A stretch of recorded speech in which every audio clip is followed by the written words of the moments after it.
Myself ఫ్యామిలీస్ని. నేను ఈరోజు DSA చెప్తాను, డేటా స్ట్రక్చర్. దాంట్లో లీనియర్ బైనరీ డిఫరెన్స్ చెప్తాను అనమాట. లీనియర్ అంటే ఏంటి, బైనరీ అంటే ఏంటి. లీనియర్ అంటే ఫర్ ఎగ్జాంపుల్ మనం ఒక నెంబర్ తీసుకున్నాం, 1 to 100 అని తీసుకున్నాం అనుకో, స్టార్టింగ్ ఇక్కడ నుంచి అయితే ఎండ్ వరకు మొత్తం కౌంట్ చేయాల్సిందే, ఒక్కటిగా స్కిప్ చేయడానికి కుదరదు.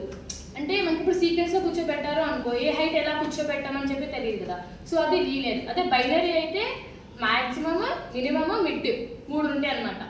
ఫర్ ఎగ్జాంపుల్ మ్యాక్సిమం 100 తీసుకుని మనకి నంబర్ 99 కావాలి, 99 తీసుకున్నాము అనుకో, దాన్ని డివైడెడ్ బై 2 తీసుకుంటాము. అదే లీనియర్ అయితే డివైడెడ్ బై 2 తీసుకుంటే కుదరదు. 1తో రీడ్ చేస్తే అప్ టు 99 వరకు ఫౌండ్, అంటే మనకు వచ్చిందని తెలిస్తే ఫౌండ్ అని చెప్పి వదిలేయటమే, లేదు అంటే వచ్చే వరకు అది ఇంకా సెర్చ్ చేస్తూనే ఉండాలి.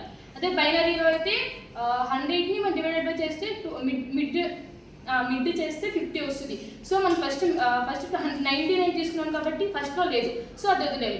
ఇప్పుడు 50 to 99 మధ్యలో ఉంది, దాంట్లో మళ్ళీ డివైడెడ్ బై 2 చేయాలి. సో అలా మనకి వచ్చే అంతసేపు వరకు డివైడెడ్ బై చూసి దానికి తీస్తే దాన్ని బైనరీ సెర్చ్ అంటారు.